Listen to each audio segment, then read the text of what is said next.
now. Welcome to episode 10 of Rock Talk with the Silver Fox. Today, I've got a guest I've really been excited to talk to.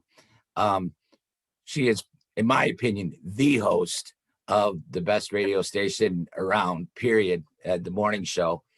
I got Dee with me from JJO. Good morning, Dee. How are you? I'm doing great. How are you doing, man? Well, I just moved into my house after moving out of the hotel after the house fire, so I'm doing well. Yeah. Well, and it seems like we're coming out of the deep freeze that we've been in, so that is definitely positive news for all of us Wisconsinites. Yeah, but isn't that kind of miserable when we say, yay, it's 14? I know. It's like, dang, we're so excited for it to be 14 friggin' degrees. Yeah, this morning I woke up and said to my kids, hey, just make it to Saturday. It's going to be in the 20s, I know. I've been doing the same thing. Texas, it's 37 degrees. We can't go anywhere. What's happening? Yep.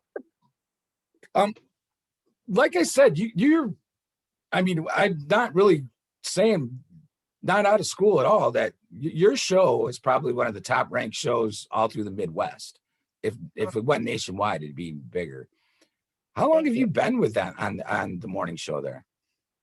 Okay, morning show. So I've been with JJO, period, overall, for like 19 years, is it? I had like a 2-year hiatus. Been on the morning show since 2009, I believe, is when they pulled me in. So 2009. Yeah, so 2009, 2010. So about 10 years or so, 11 years. Yeah, I moved back to Wisconsin from California in 2006. Mm-hmm. And out there was a great morning radio station called the Morning Stiffy. It was Stu and Tiffany. Oh, cool. I love that. Yeah, they're the Morning Stiffy, and they were awesome. And I came back and I'm like, man, I've been gone 20 years. What is going on in the radio stations? And I caught on to you guys, your show, Johnny Danger, and I was like, all right, I found my radio show. This is my California version of that. And I actually like you guys a lot better, but and weird segue here. I'm sorry, I'm going to jump off the bat right up at. I don't know, you're not old enough, but like in 79, there was a song from Charlie Dorr called Pilot of the Airwaves. Okay. Have you ever heard this corny ass song? No. Look it up. The verses are horrible. Okay. But the chorus is great. But yeah, I've always kind of thought, it's kind of, how I get around in the world is I listen to the radio, and it's fun. But 2000, you're saying 2009? Yeah, I'm pretty sure it was 2009. Because I came back on air part-time 2007. So it's possible I was filling in on the morning show occasionally then, because back then it was like Tara Arnold and Snuff, and Greg was at the Lake, our other station, the Lake. So I should really find out when I was brought on board full-time with the morning show. It's all a blur in JJO time, man. Because I remember the first time I actually saw your face, because I'd always heard about, in the early years when I started listening to you, about dreadlocks and this and that and everything else. And I was like, okay. And then I'm out at the back bar, because I worked at the back bar for a while. And you came out and introduced a band, and I'm like, she doesn't have dreadlocks. It crossed my mind. Because as soon as the voice came over the mic, because you were kind of standing back behind the PA and then walked out, I was like, oh, I know that voice. That one's easy. Yeah. I've had dreads twice in my life. I naturally have super duper thick hair, so dreading out is not difficult for me, like it is for a lot of other people that are white. I get too hot. Summertime rolls around and I shave them off and I go back to a mohawk, you know? So I was like, I'm just done. I'm done with the dreads. We're moving on. Yeah. The looks through the years. And I have to comment, you are looking super healthy right now. Oh, thank you. I've been watching a lot of your, I follow you on Facebook. I'm one of those people. Comment here and there, like, dislike, whatever. Yeah. And I've been following it, and you know, we're talking, you know, like, go back to that stupid song, Pilot of the Airwaves. You know, it ends with like, you seem to be a friend of mine. My wife definitely feels that way with you. Yeah. She's like, I need to meet Dee. And I'm like, oh, I've met her a few times. She's pretty cool. You'll like her. She goes, no, she comments, because my wife's lost like 75, 80 pounds right now. Yeah. Yeah. She's working out. And she goes, Dee just commented on my photo. And I'm like, okay. It's, you know, she goes, no, it's just cool. You know, she goes, kind of seems like I know her from different things over both of you going through your different workout phases now. Absolutely. Yeah. Yeah. And that's one of the things about social media that I love.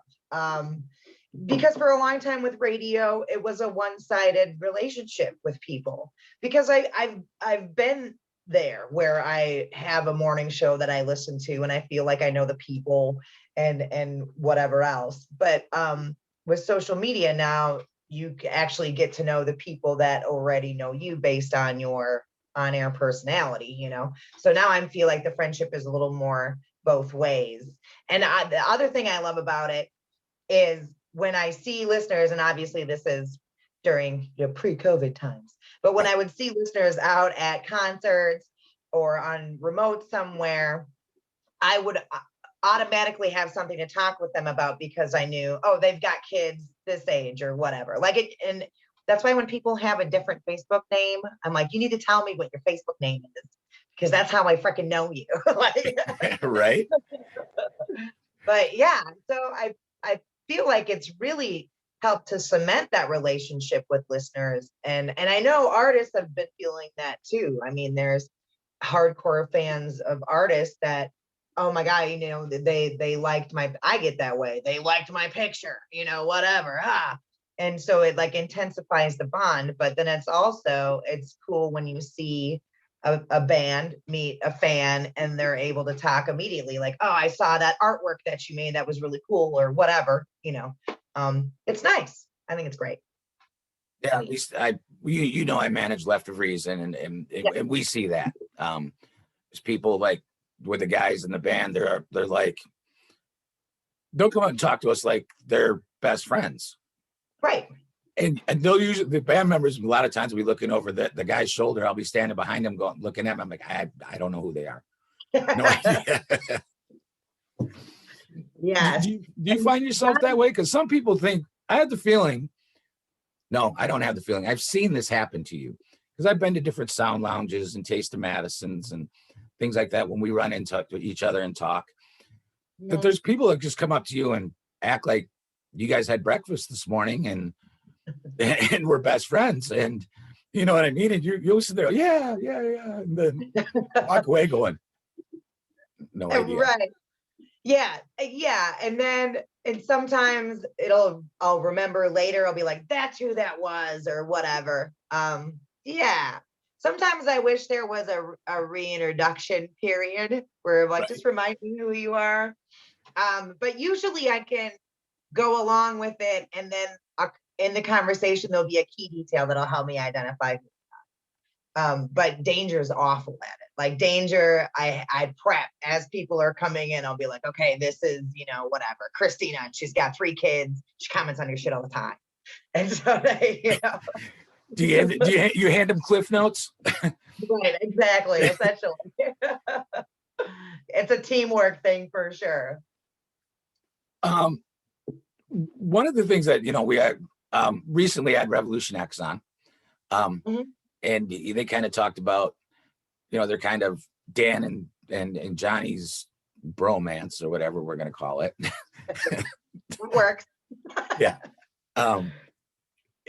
And your name came up with us. You know, that one morning you invited us on the show, and we show up with a 12-pack, and 45 minutes later, like, oh, we probably should end the show.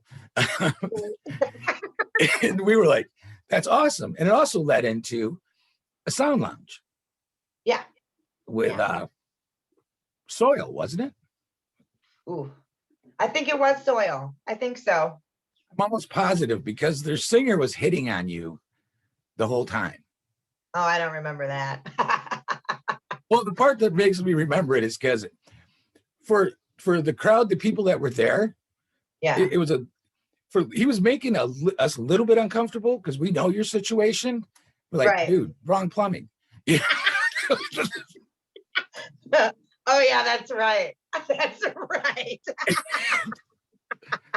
And I just remember how you, with comedy and being, chalked your way out of that. I mean, it was funny, you know, like, oh yeah, well, sometimes some gay people say, hey, I'm not gay enough, you know, and I was like, oh, how dumb, dude, come on now. You know, right. It's not like Soil hasn't been into your radio station, you know? Right. Yeah, you guys, I miss those sound lounges so much. I miss them so much. I've been to like 4 or 5 of them, and they are fun. And yeah, they test your live skills, man, and it's fun. Like, you got to be quick and ready, batter up with what to say immediately, and you never know what's going to get fired at you. And I don't know, I like. And then I love that we can keep that audio and replay it. And then when you hear it, it brings back not only the memories of the sound lounge, but for me, but for everybody that was there. But even the people listening get to know these bands at a level, and the other listeners, because usually there's other listeners involved with on-air stuff too, or whatever. Johnny likes walking the crowd and doing whatnot. So I don't know. Those are by far, I miss live concerts a lot, but I miss sound lounges more than anything. Can't wait. I would agree with you. You know, kind of like we're doing now is people actually get to like see them as people. And you know, while you guys are talking, while they're setting up, sometimes the bands are just walking around getting something to drink or eat or something like that. You know, and you get to talk to them. I mean, I think that might have been originally the way I met you. Probably. It was like during a commercial or something, and you went out onto the patio, and you know, it's where we started talking. And well, we'll leave it there. Safety meeting. Gotta be safe.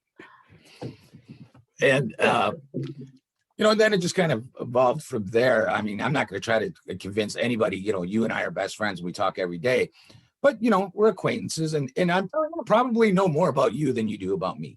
So it's the nature of the business. Right. You talked about the sound lounges coming back and music starting to open up a little bit. I mean, I guess outside Dane County. Yeah. Because yeah, and I wouldn't be surprised if this summer, it's obviously going to be easier to do outside stuff this summer. As far as live music goes. So I wouldn't be surprised to see a lot of like the smaller, you know, your county fairs, your local festivals, your Fireman's Festival, blah, blah, blah, blah, blah. I wouldn't be surprised that if there's live music there. And I think people, I mean, once you get outside of Dane County, you're in another world. I mean, I'm in Jefferson County, and there's places here that are packed on the weekends with little regard for social distancing. Like, they don't even try to pretend that they're making an effort. Like, the staff's not even wearing masks, stuff like that. So we're already in Wild West terms out here outside of Dane County. And I just think it's because it's not enforced or whatever, who knows? So by the time summer rolls around, and Fauci's saying by April, everyone should be able to get vaccinated. If that's the case, then back today. What's that? He pushed that back today. Oh, did he?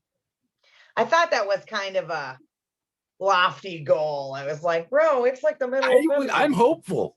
I mean, yeah. I'm in my 50s. Like, you know, I won't be in the next group, but maybe the group after. You know? Right. And as that goes on, I mean, I'm hopeful that by fall, the Sylvie's back open or the back bar, or, you know, and we can start having those shows again. I'm already booked at the back bar in May. Well, you're real hopeful. I'll get on that hopeful bandwagon too. No, seriously, I've got a show booked there already. Yeah. Well, so, I mean, what are your plans for that? Just to keep capacity down, or are you just, okay. Capacity down, social distancing. Yeah. You know, see, where we're used to playing 100 to 150 shows a year, last year we got to play a grand whopping number of 4. Yeah. We played 1 in January, 1 in February, and 2 in like September or August. Yeah. But they were both outdoors, out at Sweet Minnehaha at the campground, where we did you did a version. Well, we were going to do a version of Boob Tube out there again, but you know, things happened. Yeah. But I put one festival on out there called Rock to Stop 22. It's on veteran suicide awareness. Okay. You know, we had a good showing and everything, but yeah, there was a lot of distancing, even outdoors. Right. And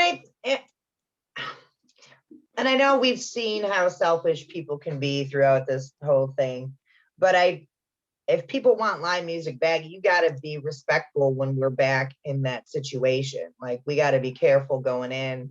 If you want it to keep going, we got to obey the rules, you know. And I know rock and roll in general is about breaking rules, but fuck you, man. I want to see a goddamn concert again. So I'm going to do everything I can to see a concert again, you know? Well, I live like 6 minutes from the back bar.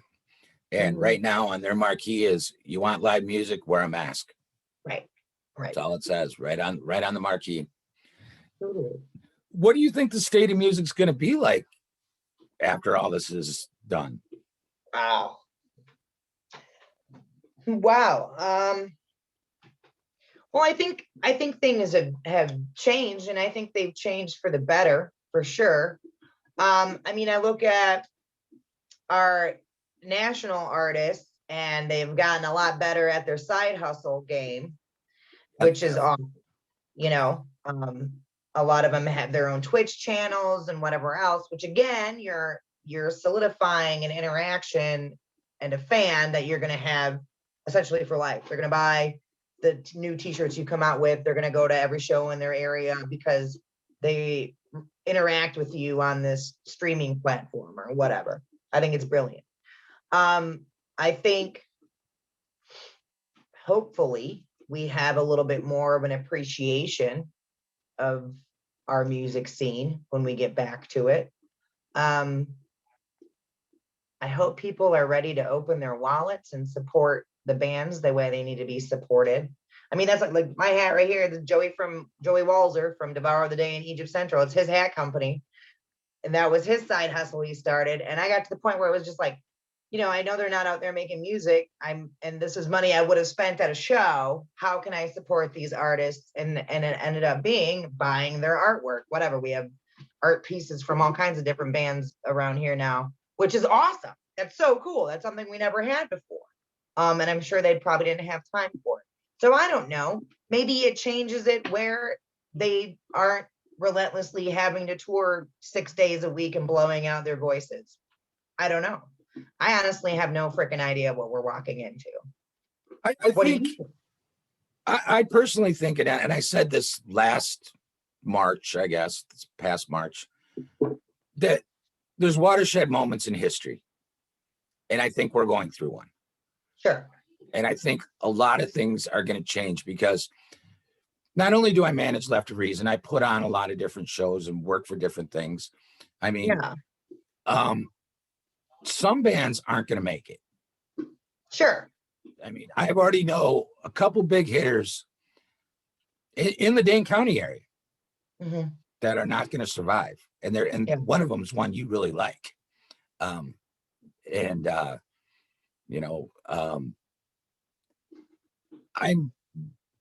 interested to see who's going to survive.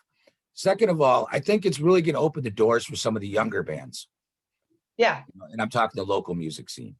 It's going to open the doors for them. It's going to give them some slots that probably wouldn't have been there. Sure. And I think what I'm curious about is how the venues survive, because I've heard arguments both ways, where some of our venues, like I know at least 5 or 6 that we usually play have closed. They're done, shuttered, Sure. all over. Now, some people say, well, that just means there's going to be more demand. Okay. So now, how does that drive? Like we're talking about touring and money and stuff like that. You get guarantees. Is that going to drive that down? Is it going to drive it up? Right. I don't know. I don't know. Yeah. We're in a weird time. Totally. And I mean, it's literally, it's anyone's guess, and I've asked that same question to people on Instagram lives and stuff. I asked Dustin from Starset, and I asked Taylor from Pretty Reckless, and there was one more. I can't remember. But I asked them how they see live music coming back. And I mean, these are people that they've spent their whole life on that scene, and they've obviously on a national circuit, so they have a more broad view than I have of how things potentially roll out and whatever. And they're all like, who the fuck knows? Who knows? Nobody knows what's going to happen. Nobody knows how it's going to come back. Nobody knows what, the ripple effects are going to be as far as like when it comes to all the way down to local bands and whatever else. I don't know. I'm excited for the future, but I think you're right. I think the locals /regionals,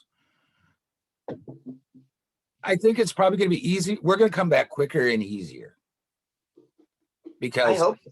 Well, we don't have to fill up, the BMO Harris or something like that. Right. Those really big venues, when they come back, I think they'll come back with a vengeance. Sure. The Sylvies and the places like that. They'll come back with a vengeance when they come back. Yeah. But I think, we keep saying the back bar, but, places like the back bar will come back sooner, or the Crucible and Madison someday open up again. Totally. They'll come back faster, I think, because you don't have to put 10,000 people in a room. Mm-hmm. And so I think we'll do a little bit better there. Yeah. But that time frame, I'm not sure. Right now I'm booking like it's normal. Yeah. I did that last year, and yes, I had to cancel about 50 shows. Mm-hmm. Or they got canceled on us. More correctly, but right. Yeah. So I'm hoping so that we'll do fine. How's your son's band doing? Is they doing anything? No, because that was through Napton Music Notes. They do the rock camp, or is it Camp Rock? I can never remember. And so they put together the band through Napton Music Notes. And yeah, he obviously COVID, it didn't happen last year. So I know a few of the kids were interested in still practicing and trying to have a band after the Camp Rock thing was over. But Milo got really paranoid about the COVID thing. He was really worried he was going to give it to somebody that would, potentially die from it. And so he wasn't necessarily worried about himself, but he was pretty worried that he would be transmitting it to other people. So I don't know. Maybe they'll do it this summer. That'd be freaking great if they could do it this summer together. Oh my God.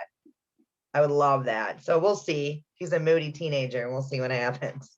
Yeah, it's kind of what you keep saying. But when I saw that, not this past year, the year before, I was like, uh-oh, Dee's got a rocker in the family. See how Mama feels about that. Yeah, well, and he's starting to get into some of the obscure like death metal bands and stuff. So yeah, we got a wild ride ahead of us, that's for sure. That's awesome though, because I really think that music is good for kids, especially the kids that aren't going to go out for sports. Right. Give them something to do. Yeah. You know, something positive, something that's gonna to really work for them. I agree. You know, we to be part of something. You know what I mean? Like if you're not playing sports and you're not on a team, then playing in a band, playing music, whatever, like Milo's in every variation of high school band you can be in. And so I think just having that oneness with other people is important. camaraderie. Yeah. Yeah. Yeah, I know another show I usually do is we do the LOR School of Rock, where we raise money and buy instruments for kids. Yeah. You know, I think we gave away 4 or 5 drum kits, 4 or 5 guitar and amplifier kits. Yeah, that was really cool, man. Yeah. So next one I have, I'll just call you up and say, hey, you want to MC this for me? Yeah, totally. Totally. That'd be fun. We were talking about the local music scene, and we talked to some of the stuff you do. Who are some of the bands that you kind of like on the local scene, I guess, or we'll call it the regional scene? Yeah. Oh, wow. Well, there's like excellent redeeming qualities to so many of them. You know what I mean? Like there's not really like a villain local band out there or anything, you know, that's filled with assholes or anything like that. It's a really supportive community. So it's tough for me to just pick a few out of there. I like the guys in Ruins. I think they're pretty talented, pretty funny as well, but ultra creative and really, you know, like the videos and stuff they put out are really awesome. They don't play out. I know. Yeah. I've tried booking them like 6 or 7 times. Like, hey, Sean, when are you going to play out? Well, dude, it'll probably be about another 3 months. 3 months later, Sean. It's always 3 months, dude. Always. I know. Altrea, I love Altrea. I think they're really fun. Obviously Left of Reason. And even though they're kind of assholes. But I mean, there's and I'm like struggling to come up with some other ones, probably because I haven't seen them at a show in forever. So you named 2 of my favorite. I mean, Altrea and the Ruins. I mean, I'm very biased when I say Left of Reason, but I'm not sure what's going on with Altrea. Oh, I'm not either at any given time. And I wish Ruins would just come out because, you know, it's safe, guys. Come out. I know that you guys have got rid of singer after singer after singer, and you finally got down to the 3 of you. Right. And your music is great. So great. I know. I mean, who's the guy from the 70s, always dressed in leather? They did the remake of his song, Tom Jones. Yeah. Yeah. That remake was incredible. I loved it. I freaking loved it. And it was I'm like, how that song sounds so depressing now. Like, yeah, exactly. It went from, hey, you know, to now I'm screaming in an insane asylum, you know? Yeah. And the video on that was really cool. Yeah, I wish they would do more, but then again, it's like, you know, whatever. Kids and everything else, they got a lot going on. So we'll see. Maybe they'll play out this year. I'm hoping, because I know a lot of people are really interested to see these 3 on stage again. Yeah, totally. And I definitely know I am. They're awesome. So, have you heard anything? Do you think Taste of Madison's going to go off this year? Oh man, that's so crazy, because I was like just talking about this yesterday with someone. It all kind of depends on where we're at with herd immunity. Because the whole festival is based on having your mouth open and you know, sharing things and eating and like the stuff that we're not supposed to do around each other. So if we're at herd immunity, I'm hopeful. I don't know how they would limit capacity there. So at the same time, I wouldn't be surprised if it got pushed another year. What do you think is going to happen? Taste? Yeah. I think we'll be lucky if they have it in the fall, late Yeah. summer. Yeah. And unfortunately, you know, I've always respected the people at JJO, because I've had certain meetings with certain people there, and I'm not gonna throw anybody underneath the bus, but safety's always been a concern, Mhm. like always. Yeah. Um, I mean, that is like the number one deal. If they don't Yep. feel it's safe, they're not doing it. Yeah. And it's responsible. I mean, as much as we all want, Taste of Madison, I mean, uh, bring back Sonic Boom. You know, Right. once Right. again, 10 minutes from the house. I'm good. Let's go. Purely selfish reasons. Yeah, that's the weekend the wife and I just kind of go and say, you know, screw everybody else. We're gonna go have a good time and enjoy music all day for a weekend. Yeah. Yeah. Um uh I think JJO will end up pushing it. I hope they don't. I hope Yeah. they don't, but I won't be surprised and I won't be upset at JJO for it. Yeah. Because like I said, I have a lot of respect for them. Yeah. Because I know Bratfest is still scheduled. Yeah. We'll see. I mean, again, it's another festival where you're throwing food in your face around everybody, and so we'll see what happens.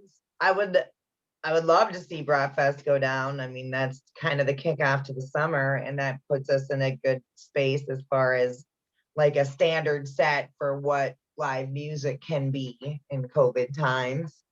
But I don't know. I feel like that is and there's nothing wrong with being hopeful, but I feel like that's a very hopeful goal to have Broadfest happen. I would agree. Yeah. I would agree. Yeah, they've. I mean, I've talked to different people that. Well, frankly, we're scheduled to play there, but Mhm. scheduled and actually playing, we learned last year are two different things. Right. Because after that, because I know Summerfest already got pushed back. Yes. Then that get pushed back like September. Yeah. Yep. You're right. Yeah. And so are we now just pushing stuff to the fall? Did Summerfest set the bar of pushing back, and now that's what everyone's going to adhere to? Because I remember last year when we were all is this going to happen? Is this going to happen? And it was like once one thing fell, then they all kind of went. Then you knew like, okay, it's all getting pushed. But we'll see, man. Putting out as much good energy as I can. I would love to be eating vegan bratwurst and drinking shitty beer with everybody. I'm so anxious. I don't even drink, and I am so anxious to pay $9 for a shitty beer. It's ridiculous. I'm like, I am never complaining again. Which is a lie, I know, but like I said, I don't even drink, and I want a shitty $9 beer, totally. and I'm gonna have like 10 of them. I'll probably give them away, but I'll pay for them all. Just to say, guess what? I'm back at live music. Yeah.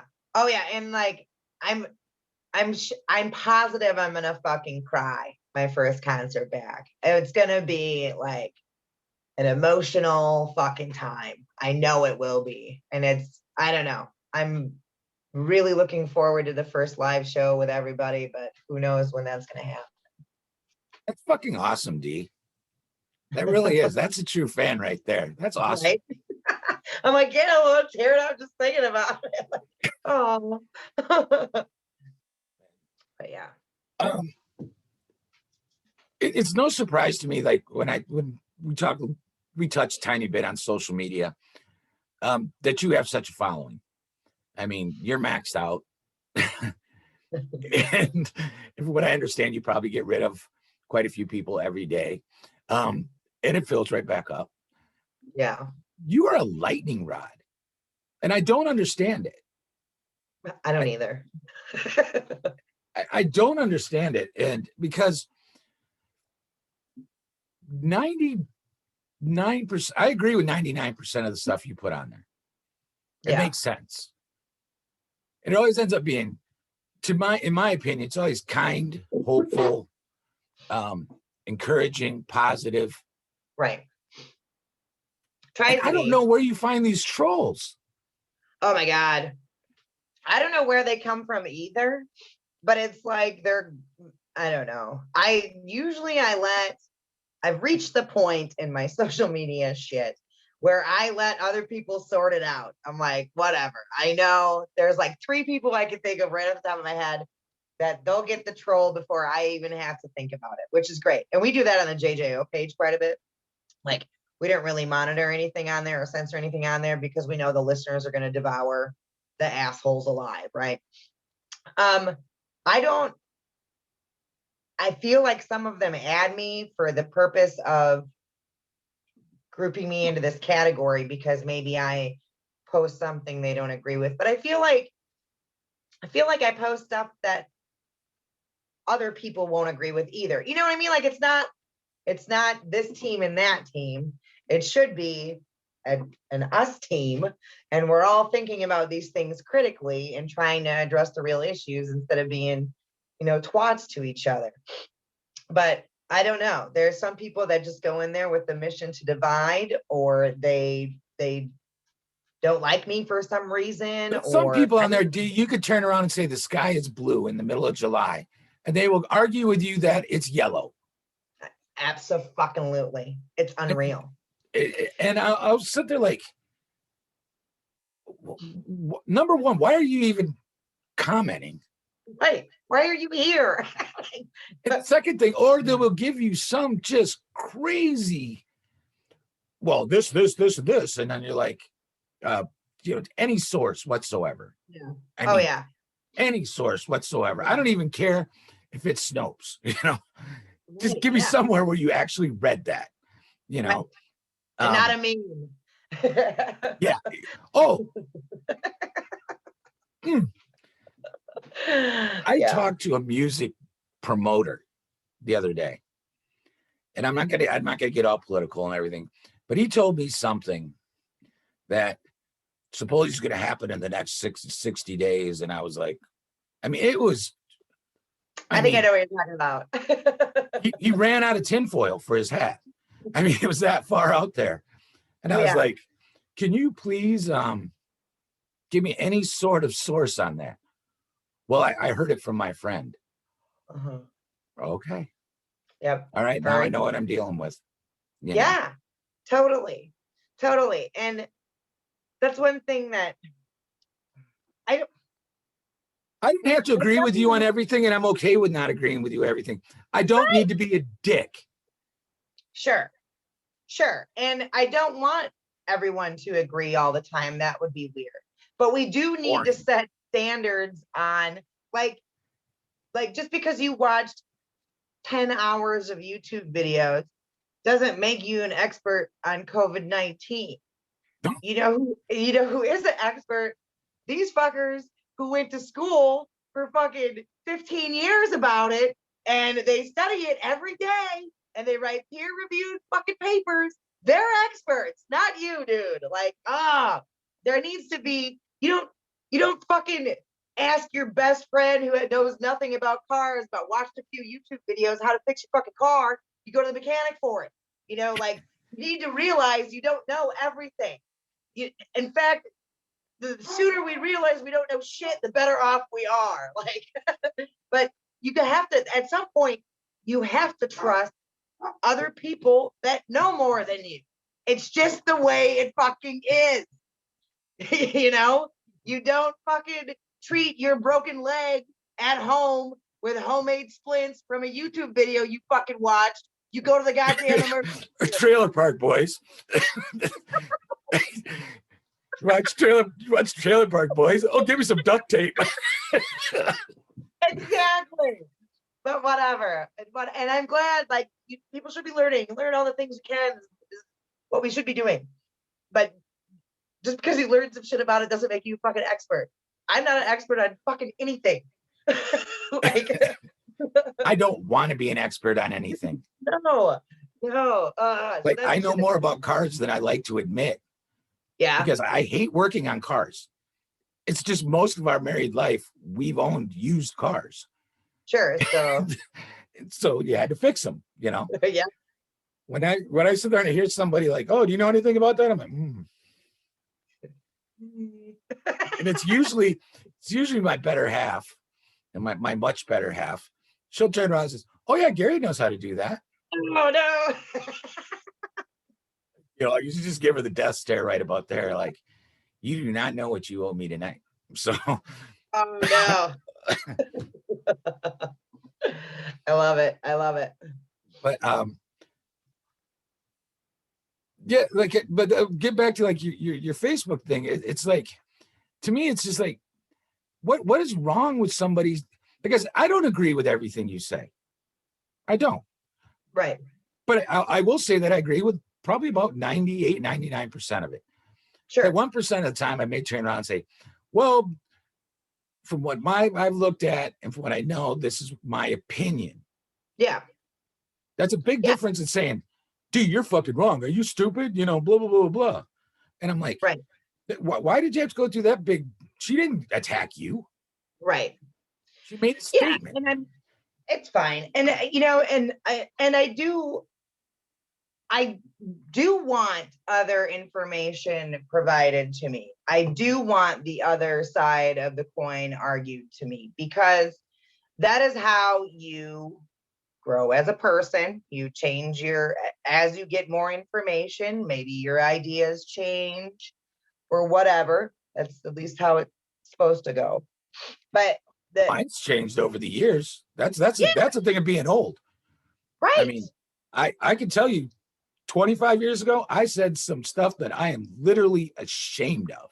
Sure. Sure. And We've all, I'd probably bitch slap somebody today if they said it in front of me. right. Right. I'd Well, probably jack them up. I think about some of the shit I used to say on the morning show and I cringe. I'm like, oh my God, like, and it's just, we're all learning. We're all learning. And there's going to be differences of opinions. There's going to be people that are willing to talk about it openly and respectfully, but there's also going to be the people that for some reason they need to name call, they need to do whatever, and that's part of their growing process. Hopefully they're out of that phase in 20 years. I don't know. But whatever, I I know can't those people. dictate. You can't have a conversation with those who are convinced. That's right, you can't. And that's all I know. Is I don't know nothing. Operation Ivy, they said it so long ago, and it's been the truest quote of my whole life. Consistently, I'll probably put it on my fucking tombstone. All I know is I don't know nothing. I could probably have on mine some on the lines of, the more I know, the more I know I don't know. Right, exactly. It's the Bam. same thing what you said, just a different version. I'm just Yeah. old. So mine's older. Let's talk about something you really like. And I know you've got your thing coming up, but let's talk to something you like. What is this equine therapy? Oh, yeah. Oh, my Einstein. Yeah, this is bizarre. So I had a horse growing up. But not for very long because they're expensive and my family moved a lot and whatever. And so it's been a while, and I really wasn't taught a lot about my horse and everything else when I had one. So a listener of mine, his girlfriend owns this stable, and he's like, dude, why don't you go and check out the stable? So I did. And then it's history. I started taking lessons there, and now I bought a horse from them that I started riding, and we've been together for like a year now. We've been together. I It's a know. relationship. It is. It's crazy. And that's something, like, today was the first day I was able to go out and ride him and spend actually like good quality time because it's been so fucking cold. where it's like when you go to the barn, you just get him fed and you get out of there. So, and my mood's 1000% better than it was last week when I wasn't able to be around him. There is a certain amount of it's therapy just having that relationship with that animal. The subtle cues that you use when riding and the teamwork together. Like, so we're learning how to do different kinds of jumping and whatever else. And the fact that we both get excited when we get it right together, you know, we both get frustrated when we fuck it up together, you know, whatever. Like it's definitely a relationship, and it's a team. It's a sport, and your teammate at any given time might decide that he doesn't want fuck all to do with you, and you got to figure out how you're going to proceed, you know. But Einstein's a good boy, and he doesn't ever do anything like that. But yeah, it's a sport I'm very passionate about. Very passionate. It's awesome. So yeah, and it helps. You need to have passion in your life. Yeah, totally. So that makes all the other bullshit go away. Absolutely. 100%. I get out of my own head. Like it's a real thing, man. I know. I'm like, God, I should. Well, I guess I do pay him. I pay for him so that but it's better than your son too, but you love him, right? So you can pay for a pet and or a horse. You know, I had a hunting dog that unfortunately I lost a couple months ago. That she was the same thing for me for 14 years. Oh yeah. You pick up my stuff to go hunting birds, and you know she was ready to go. You know. Yeah. Yeah. And I could tell you from the beginning of pheasant season to the end of pheasant season, my wife, when she got in the car and the dog was there, wife had to sit in the back seat. Abby, my hunting dog, she sat in that passenger seat. Wife would open up doors. Abby, getting back. She'd just stare at her like. Aw. Wow, I'm so glad you had that fantastic relationship with her. That's awesome. And so I get it where you say like a pet, or I don't want to call it. Would you call a horse a pet? I don't know. It's tough to say. I know. I was thinking about that too. I was like, it's like more than I don't know. Because like it's huge and out in the barn. So is it a pet if it's not in your house? I don't know. Right. It's not like something you have in the backyard. Right. Yeah, exactly. Yeah. You know, you don't say fetch, you know. But I think horses are cool. I mean, over the years, I've been married way too many years, but before I was married, I dated different women that had horses. Yeah. And I did see that bond that they have with their horses. I mean, we could say all the funny jokes in the world you want about, you know, girls and horses, but the end of the story is you could always see it. They bonded with that horse. They became one. And when you say that, you know, like you both got upset, you know, see, my dog, it wasn't that way. She kicked up a pheasant. I missed. She is pissed. You know, she just turned around and stared at me like, hey, idiot, you missed. I'm running through this crap. You can at least hit it, you know? Right. But and the horse thing I think is really interesting. And I think I understand it. It's fun. I had one girl had this big horse. She took me for a ride on this horse. She goes, oh, do you want to, I don't know, do you say drive or ride? I was riding on back. She was steering the horse. Right. And I said, sure. Well, I got on that damn horse. I'm telling you, we got maybe 2 minutes, maybe 3. Yeah. And it turned and it ran like hell for the barn. Yeah. Problem was we were nowhere close to the barn. Oh no. So I'm just hanging on for dear life. It gets to the barn, ducks its head. Yeah. Sends me flying right out the front. Oh no. And I'm like, fuck this horse. That was dirty. You know, and I mean, to see people do that is pretty cool, I think. I mean, yeah. I mean, when we, you know, once again on our honeymoon, we went down to Mexico and we did a little horseback tour. Yeah. My horse, he was going to run and jump and go lead everybody. Like, and I was pulling back, doing everything I could do on him. Yeah. Nope. And I kept, now I got my brand new bride, right? And I kept looking like, where's my wife? Her horse is old as shit. Yeah. He's in the back. Yeah. The tour guide, one of them had to ride next to her. Like, come on, horse, let's go. Let's go. My wife's like, he won't do shit. Get up to the top of the mountain, get some food or something. We're walking back to the horses. My wife's like, look at him. He's asleep. I mean, the horse literally had his head on a post. He was out cold. That's funny. Yeah, it's awesome, and it's a nice barn that I found full of really accepting people. There's a lot of diverse lifestyles there and everything else. So that world can be a little fancy and hoity-toity, but the barn I found is pretty punk rock. So that's awesome. I love places like that. Yeah, they just that's one of the things I wasn't 25 years ago. I wasn't one of those people.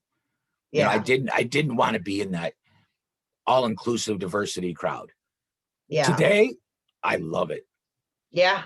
The weirder, the better.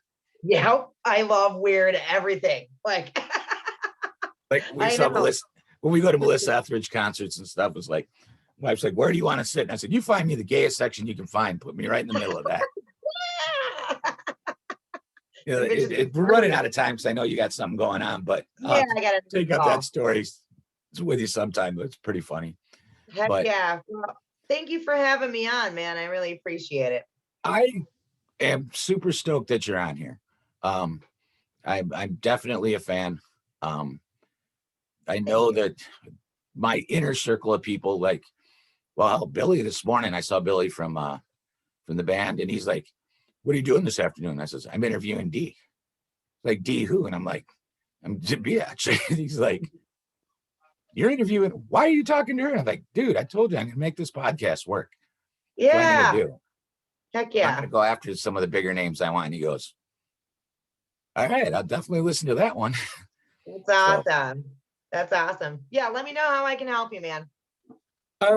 We'll talk, and I thank you once again. And I'm gonna let her go right now and basically tell everybody else. My next podcast will be Amberstein out of Milwaukee. I love them. They're awesome.